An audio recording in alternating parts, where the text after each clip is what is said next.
दरम्यान अहिल्यानगरमध्ये देखील या बंदला मोठा प्रतिसाद मिळतोय। 10,000हून अधिक मेडिकलची दुकानं त्या ठिकाणी बंद आहेत। ऑनलाईन औषधांच्या विक्रीमुळे मेडिकल दुकानधारकांना मोठा फटका बसतोय। शिवाय डॉक्टरांच्या प्रिस्क्रिप्शन शिवाय औषधं मिळत नसल्यानं ऑनलाईन खरेदीच्या माध्यमातून मोठ्या प्रमाणात नशेच्या औषधांची खरेदी केली जाते असं देखील म्हटलं जातं। त्यामुळे ऑनलाईन औषधांची खरेदी विक्री बंद करावी अशी केमिस्ट अँड ड्रगिस्ट असोसिएशननं मागणी केली आहे।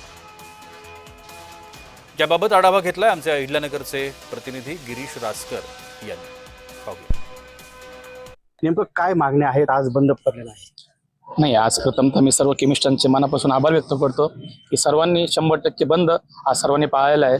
की आज हा प्रश्न आमचा आज सर्व सांगितले की आमच्या सगळ्यांचा जीवा मरणाचा प्रश्न आज आलेला आहे।